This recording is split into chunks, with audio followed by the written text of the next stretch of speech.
미리 메리 크리스마스 벌써 12월이 훌쩍 다가왔습니다. 한 해를 쭉 돌아보면은 인생이 사실 계획대로 됐나 하면 그렇지는 않았던 것 같습니다. 내가 주체인 내 인생 또한 이렇게 어려웠는데 사실 주식 시장은 오죽했을까요?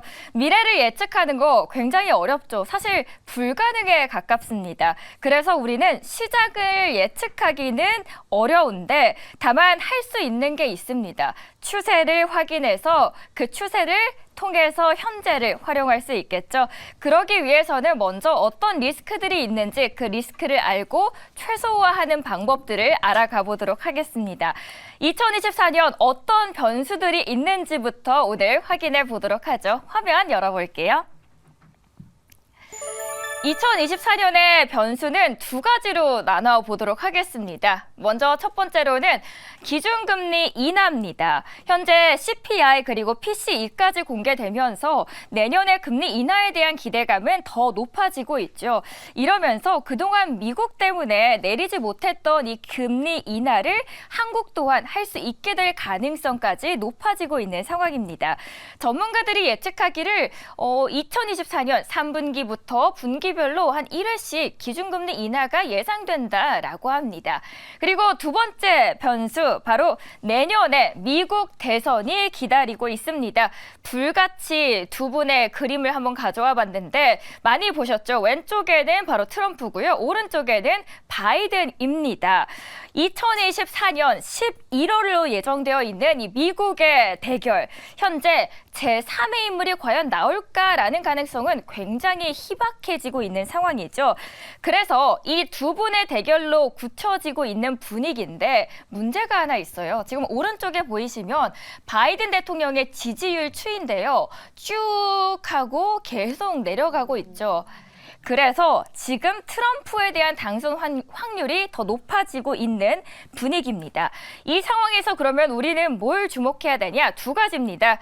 정책 불확실성이 증시 변동성을 높일지에 대한 여부, 그리고 두 번째로는 트럼프 지지율이 만약에 확대가 된다면 바이든 정부가 추진해왔던 이 정책 모멘텀들이 과연 소멸될지에 대한 여부입니다. 단기적으로 그리고 중장기적으로 어떤 변화들이 일어날지 확인해 보도록 하겠습니다. 먼저 단기적으로는 이 선거를 둘러싼 테마 플레이가 가능하겠죠. 그런데 결국 이 상제 안에 보시면요. 너무 작아서 보이진 않죠. 그런데 제가 말씀을 드리도록 할게요. 트럼프와 바이든의 정책을 제가 비교를 한 건데요. 네모 칸에 있는 게 상자 안에 말만 다를 뿐이지 결국은 뭘 얘기하냐. 미국이 우선이다. 미국 우선주의 정책들을 이야기를 하는 겁니다. 그래서 중장기적으로는 뭘 해야 되냐. American First, 미국 우선을 기반으로 한 양당 간의 의견된 일치된 테마들을 보는 게 더 좋다라는 거죠. 그러면 이렇게 생각할 수 있습니다. 최근에 에너지 정책과 관련해서는 이런 얘기가 있지 않냐. 신재생 에너지 그리고 전통 에너지를 둘러싸고 양당 간의 의견 굉장히 치열하게 다르지 않냐라고 의견들도 나오고 있죠. 물론 공화당 입장에서는, 그러니까 트럼프 입장에서는 이 기후변화 대응이라는 전 세계적인 흐름을 싫어하긴 하지만 그래도 외면하기에는 어려운 상황입니다. 그래서 실제로 트럼프가 이 화석 연료 중심의 에너지 정책을 선호하고 있는 건 아니지만 집권 시절에도 그들의 정책들을 쭉 봤었는데 재생 에너지 투자를 완전히 중단했던 건 아니라는 점도 함께 참고를 해보시면 좋을 것 같습니다. 따라서 이런 결론이 나옵니다. 이렇게 미래가 예측이 불가능할 때 우리는 어디에 집중을 해야 할까요? 이런 정책, 정치 불확실성을 떠나서 이익 창출 모멘텀이 지속될 수 있는 테마가 필요합니다. 두 가지로 추려지는데요.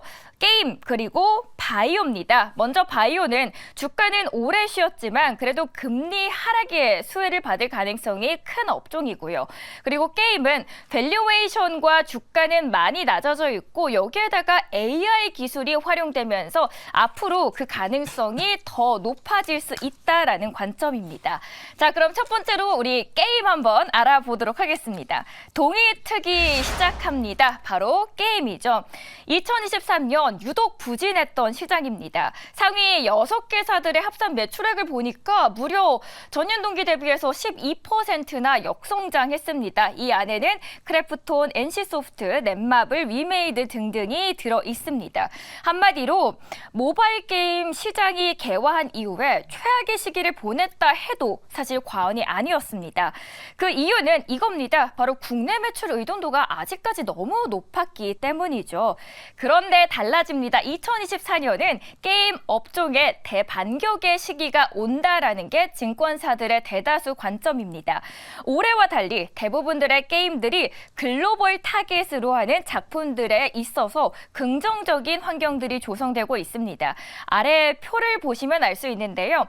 왼쪽에 있는 게 2023년, 그리고 오른쪽에 짙게 주황색으로 있는 게 2024년인데 2024년에 딱 보면 더 증가하는 신작들이 눈에 띄게 보일 수 있겠죠. 이래서 이 외에도 다양한 요소들이 또 긍정적으로 보이고 있습니다. 첫 번째로는 과도했던 인건비 부담이 조금씩 완화된다입니다. 시총 상위 6개사의 2023년 영업이익률은 3년 연속해서 계속 감소를 하면서 9%까지도 떨어집니다. 그런데 2024년 다가오는 다음 해에는 갑자기 16%까지 올라올 전망이 나오는데요. 여기에는 바로 생성형 AI 등장으로 인해서 개발자와의 임금 협상력이 급격하게 오히려 떨어지고 있는 것으로 추정되고, 이게 게임사가 협상 우위를 당분간 가져갈 수 있을 것으로 시사하면서 여기에 게임사가 가져갈 영업이익의 추세를 확인할 수 있는 겁니다. 두 번째로는 내년에도 사실 AI 기술 거스를 수 없는 흐름이겠죠. 변화의 흐름들이 포착이 되고 있는데요. 지스타에서도 핵심 컨퍼런스로 꼽히는 게 바로 G콘의 기조 연설입니다. 그런데 여기서 최근에 이례적으로 게임사 대표가 아닌 네이버 클라우드 AI 이노베이션인 하정우 센터장이 맡아서 진행을 했다라는 점이 굉장히 눈에 띄었습니다. 사실 연초까지만 하더라도 그리고 침체됐던 VR의 업계가 다시 활기를 띠고 있다라는 점도 굉장히 좋은 장점으로 꼽히고 있습니다. 메타의 퀘스트 3 가격이 $500 수준까지 지금 하락하면서 가격 진입 장벽이 급속도로 하락하고 있습니다. 가격이 낮아진다라는 거는 그만큼 우리가 더 대중성이 높아진다라는 거고 많은 사람들이 접근할 수 있는 거겠죠. 여기에다가 하드웨어 가격이 하락하고 있고 VR 기기의 침투율 증가가 더 가속화될 것으로 예상이 되면서 이런 많은 대형 게임사들의 VR 콘텐츠 개발 움직임도 더욱더 빨라지고 있습니다. 당월 1월 출시로 지금 목표로 했다가 연기됐던 애플의 비전 프로는 상반기 내로도 출시될 가능성이 예상되고 있죠. 지금 그래서 증권사는 어디를 가장 유망하게 보고 있나? 사실 정말 많은 리포트들이 나왔고요. 게임사 안에서도 다양한 게임들이 있기 때문에 어디를 추려볼까? 다양한 게임들을 다 보여드릴까 했다가 그냥 증권사에서 가장 공통적으로 어떤 게임사를 보는지 추려봤습니다. 미래에셋 생산인 그리고 삼성증권에서는 크래프톤을 가장 유망하게 공통적으로 증권가에서는 보고 있었습니다. 첫 번째로는 모바일 부문의 회복 가 지속된다였고요. 두 번째로는 신작 모멘텀에 주목하고 마지막으로는 상반기까지 이어지고 있는 컨센서스를 더 상향했다라는 점입니다. 참고로 이 생성형 AI에 대해서 제가 계속해서 말씀을 드렸었는데 생성형 AI가 불러올 산업의 구조적인 개선이 게임 업종의 리레이팅으로 이어질 가능성이 크다라는 점에 주목이 되고 있습니다. 지금 중국의 게임사가 사실 생성형 AI의 선제적인 도입으로 성과를 이미 내기 시작했는데 그래서 내년의 1분기 글로벌 게임사들이 여기에 뒤따라서 빠르게 생성형 AI 접목이 뒤따르고 있고요. 국내에서 그럼 어디가 가장 앞서고 있냐? 바로 크래프톤이었습니다. 그래서 증권사에서는 크래프톤 가장 유망하게 보고 있는 공통된 기업이었습니다. 자, 그럼 다음으로는 게임을 봤으니까 이번에는 바이오 넘어가 봐야겠죠. 다시 한번 기대를 걸어보자 바이오입니다. 2023년은 고금리가 계속 지속이 되면서 굉장히 회복되지 못하고 힘든 시기를 걸어왔습니다. 그런데 연말이 가까워지면서 2023년 매크로가 좀 괜찮아질 것이다라는 가능성이 조금 더 많아지고 있고 2023년 그래서 제약바이오 업종의 반등을 기대해보자라는 관점들이 나오고 있습니다. 2024년 보면은 금리 인상이 중단될 가능성이 더 많아지면서 경기 둔화 시그널이 나오고 방어주 성격의 그러면은 섹터 상승 전망이 더 높아진다라는 거죠. 그러면 여기서 어디를 봐야 되냐? 그중에서 바이오를 본 거고요. 바이오가 2024년에 신약 개발 기대감이 이제는 숫자로 확인되기 시작하기 때문입니다. 여기에 증명되는 예시들 두 가지를 가져와 봤습니다. 우선 SK바이오팜 2024년부터 엑스코프리가 미국에 판매되면서 2024년에 매출액 그리고 영업이익이 전년 동기 대비해서 다 늘어나기 시작하고요.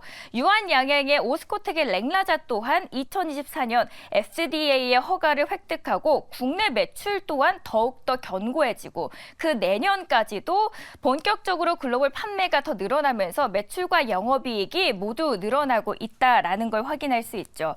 결론적으로는 사업 개발이 본격적으로 확대되는 해가 될 것이다라는 이야기가 나옵니다. 코로나와 그리고 경기 침체를 거치면서 제약바이오 업계가 사실 깨달은 게 하나가 있었습니다. 실망시키지 않을 실적주 그리고 가능성이 있는 명확한 기술주에 집중을 하자라는 거였고요. 이게 무슨 말이냐? 명확한 기술력과 그리고 파이프라인을 보유하면서 이걸 바탕으로 결과물을 낼 수 있는 기업과 캐시카우 사업을 바탕으로 기술과 파이프라인에 투자할 여력이 충분히 있는 회사가 어디냐? 거기에 집중하자입니다. 거기에 대해서 증권사들은 가장 많이 두 기업을 언급을 하고 있었습니다. 삼성바이오로직스 그리고 HK이노엔입니다. 각각 삼성바이오로직스는 목표 주가를 밴드를 한 95만 원에서 많게는 100만 원까지 보고 있더라고요. 그리고 2024년 3조 9천억 원이 넘는 매출을 달성할 것이다 라는 예측이 나왔고요. 특히 사공장의 본격적인 풀가동이 시작되면서 그 매출을 뒷받침해 줄 수 있다라는 근거를 대고 있습니다. HK이노엔 또한 매출은 당연히 좋고요. 여기에다가 국내 매출 성장으로 가파른 성장 실적을 뒷받침해주고 미국의 임상 3상 결과 발표와 캡의 유럽의 권리기술 이전 또한 또 하나의 모멘텀이 될 수 있다라고 하고 있습니다. 게임과 바이오 이렇게 두 가지를 알아봤고요. 사실 여기서 멈추기 아쉬워서 제가 하나 더 가져왔거든요. 다음 판 보도록 할게요. 바로 음식입니다. 우리 배고플 때 야식으로 많이 꺼내 먹는 라면인데요. 저는 어제도 먹고 자버렸지 말입니다. 아이러니하게도 2020년 그리고 2022년이 언제였을까요? 바로 코로나였습니다. 그런데 이때 정말 아이러니하게 오히려 K푸드의 성장은 더욱더 눈에 띄었죠. 집안에 있는 시간이 더 늘어나면서 글로벌 OTT 가입자가 늘어났어요. 그러면서 다국적 콘텐츠 소비는 더 활발히 이루어졌기 때문에 오히려 우리의 콘텐츠를 접할 수 있는 기회는 더 많아졌던 거죠. 그래서 아래 보는 영화를 통해서도 저희가 볼 수 있었고 또는 유튜브를 통해서도 우리의 문화를 접할 수 있는 기회는 더 많아졌습니다. 결국 한국의 라면이나 치킨, 떡볶이, 아이스크림, 과자처럼 다양한 K푸드가 글로벌 자리를 침투를 하기 시작한 겁니다. 14개 기업의 2024년 합산 실적은 매출액 그리고 영업이익이 전년 동기 대비해서 7% 그리고 15%나 모두 늘어나게 됩니다. 이렇게 계속 흐름을 타고 있는 K푸드, 그러면은 앞으로는 이러한 흐름을 어떻게 더 확장을 하고 가속화할지가 그 중요한 시점이 될 텐데요. 넥스트에 대한 고민이 필요한 시점입니다. 과연 이게 일시적인 현상인가? 그건 아닙니다. K-팝 인기에 편승한 일시적인 현상이 아니라고 판단을 하는데 K-라면 기업들이 해외 진출 확대를 위해서 2010년 이후 이미 글로벌 마케팅을 확대하고 있고요. 매운맛이라는 이미지, 경쟁사 대비해서 우수하다는 맛평가 역시 이어지고 여기에다가 가격 포지셔닝, 다양한 변주가 가능하다라는 점에서 SNS랑 유튜브 통해서 다양한 채널이 확대되고 있다라는 겁니다.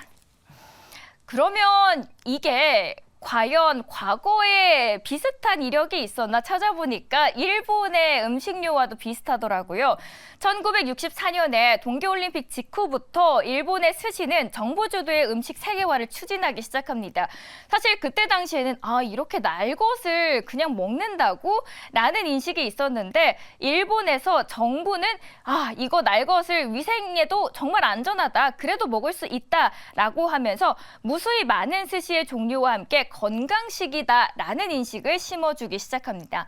그게 K라면의 성장과 배경에도 굉장히 유사하죠. 글로벌 마케팅과 홍보를 하기 시작했고요. 매운맛이라는 이미지 메이킹을 아예 구축을 해버리기 시작합니다. 그리고 미국의 현지에 제조 공장을 아예 구축한 기업들을 통해서 직접적으로 현지의 사람들과 더 많이 접촉할 수 있는 판로를 만들기 시작하죠.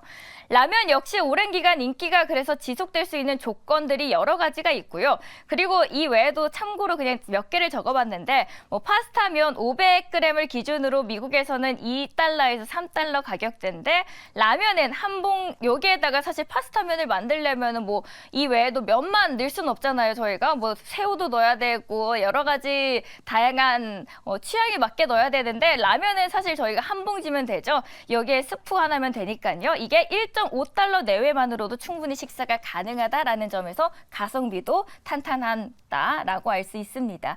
그럼 증권가에서는 어디를 가장 유망하게 봤냐? 두 기업입니다. 농심과 삼양식품.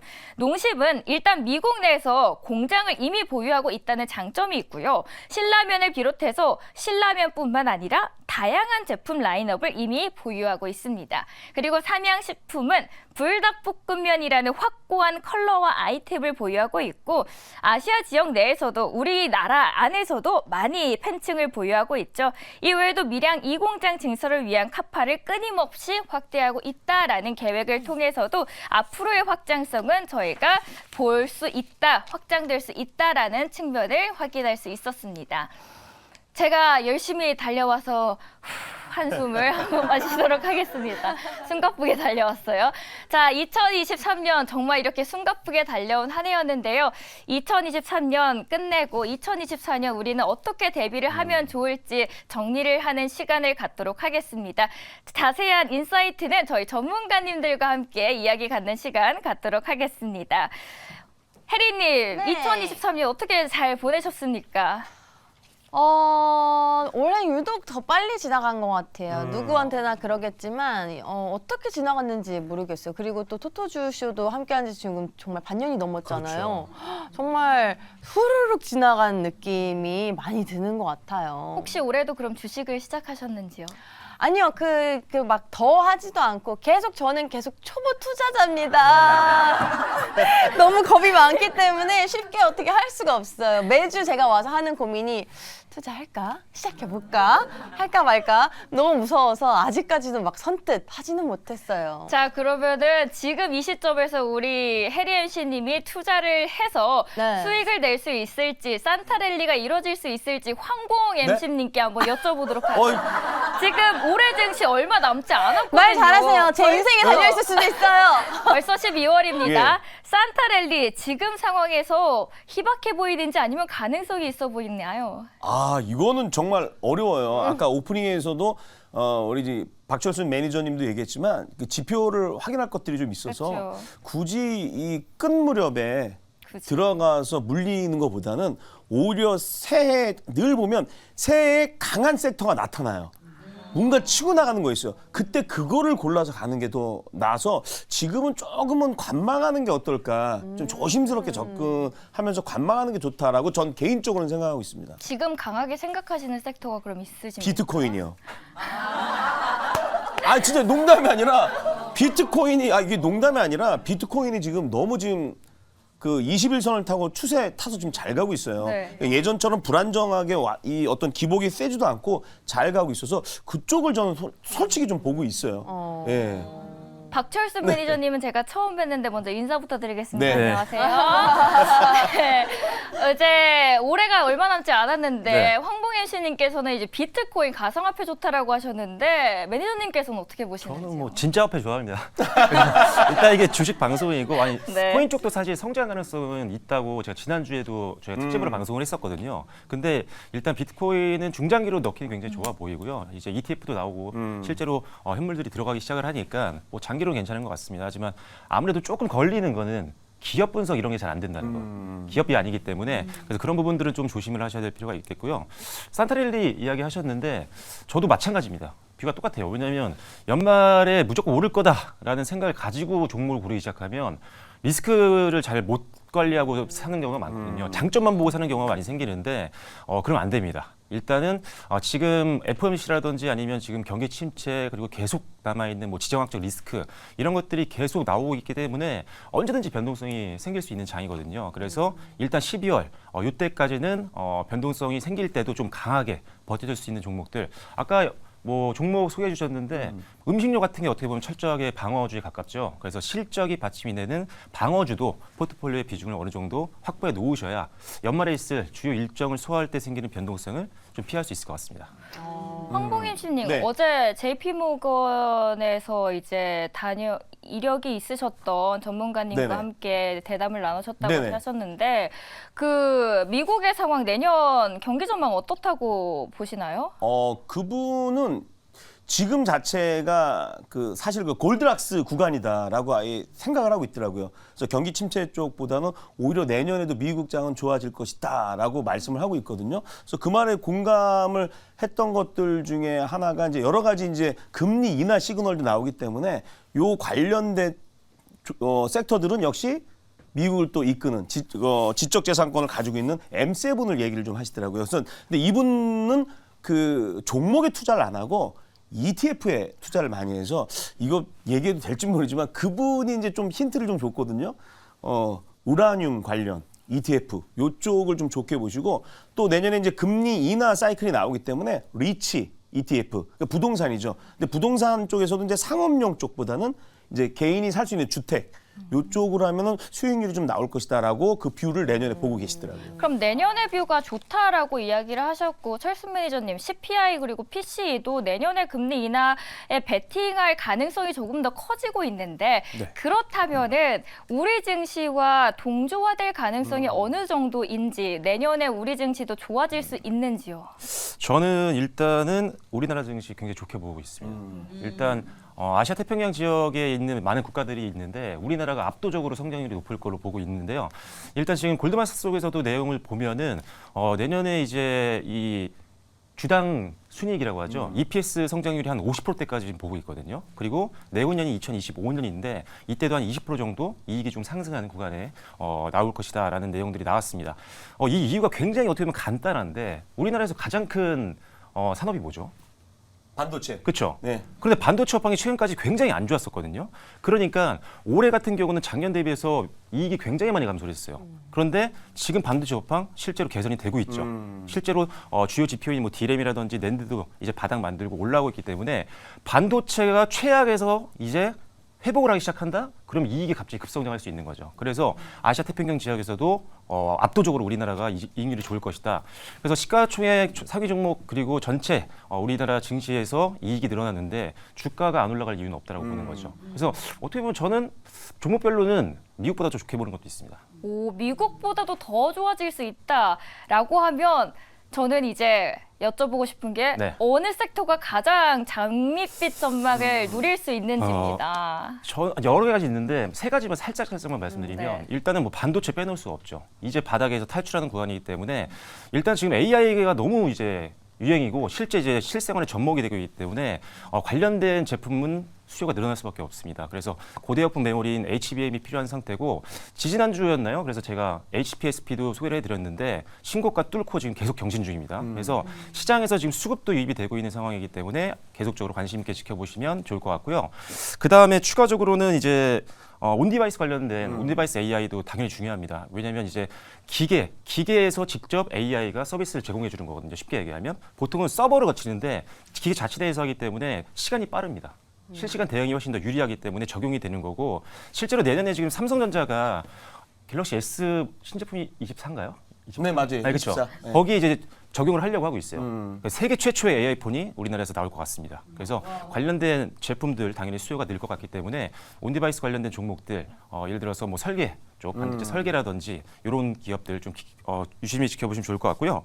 로봇도 계속 좋게 보고 있습니다. 로봇 같은 경우 뭐 ETF가 워낙 지금 많이 만들어져 있는 상태라서 기관 자금이 계속 유입되고 있고요. 뭐 기업들 투자하는 것들은 뭐 다들 아시잖아요. 대기업들, 전 세계에 있는 기업들이 다 투자하고 있습니다. 정부의 정책 지원도 있는데 지금 연말 안에 나올지는 모르겠지만 첨단 로봇 산업 전략 1.0이 최근까지 기대감이 있었는데 아직 계속 연장이 되고 있어요. 그런데 지난번에 이제 자율주행 이제 이동하는 것들 사용할 수 있게 개정안이 나왔었잖아요. 11월 달 중순에. 그때 약간 언급을 했습니다. 연내에 이 정책을 발표를 하겠다. 안 할 수도 있지만 결국 나올 거거든요. 그러면 그때 한번 또 로봇주들 힘받을 수 있기 때문에 로봇주들도 좋게 보는데 여전히 뭐 두산 로보틱스 좋게 보고 있고요. 그다음에 SPG라든지 SBB테크 같은 핵심 부품을 만들고 있는 감속기 기업도 좋게 보고 있고 그리고 아까 그 방산주 말씀해 주셨잖아요. 방산주 굉장히 좋게 보고 있습니다. 이제는 뭐 예전에는 북한에서 미사일 날려야 올라갔거든요, 이게. 그렇죠. 전쟁이 나야 좀 안타까운 현실인데 지금은 실적이 엄청나게 잘 나옵니다. 우리나라의 강점이 엄청 많거든요. 일단 가성비가 굉장히 좋습니다. 가성비가 굉장히 좋고 두 번째로는 이겁니다. 우리나라 한국인의 어떤 문화라고 해야 되나요? 습관이죠. 굉장히 빨리 만듭니다. 해외 기업보다 엄청 빨리 만들어요. 근데 지금 국방비들이 나토 국가들이 전부 다 국방비를 다 증액을 했거든요. 그래서 무기를 사들일 수밖에 없는 상황인데 가성비 좋고 빨리 만드는 우리나라 방산업체를 안 쓸 이유가 없다는 거죠. 그리고 하나만 더 말씀드리면 지금 수출입은행에서 원래 대출을 해주거든요. 해외 국가들. 특히나 무기를 사고 싶은데 자금력이 없는 기업들 같은 경우는 대출을 해주는데 이 한도가 조금 낮습니다. 아쉬워요.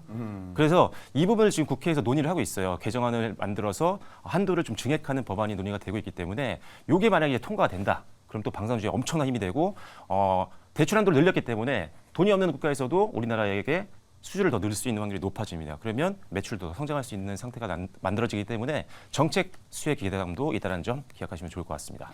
K방산의 위상은 끊임없이 올라가고 있습니다.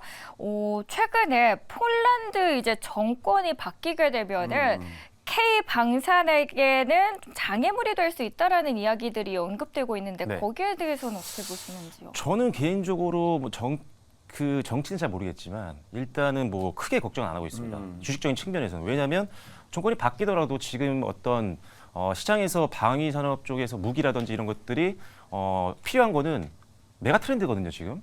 지금 뭐 신냉정 체제가 계속 지속이 되고 있는 상태이기 때문에 뭐 폴란드 하나만 볼 필요는 없을 것 같아요. 약간의 어떤 수요의 어떤 변동성은 생길 수 있겠지만 뭐 전 세계에서 지금 주문이 들어오고 있는 상태이기 때문에 뭐 크게는 신경 안 쓰고 있습니다. 네. 오늘 또 우리 박철순 매니저님께서 또 좋은 인사이트를 주셨고 개인적으로 우리 박지원 아나운서는 어떤 섹터 내년에 좋게 보시는지. 저는 사실 라면 좋아해서 라면. 그래서 마지막에 살짝 넣었습니다. 알겠습니다. 라면 쪽을 보고 계시다. 저는 반대로 움직여야 되겠네요. 농담이에요, 농담. 예. 자, 오늘 정말로 저희에게 또 좋은 자료를 소개해 주신 우리 박지원 아나운서 보내드리고 박지원 아나운서는 2부에서 우문현답에서 함께 만나도록 하겠습니다. 자, 박수로 보내드리겠습니다. 고맙습니다.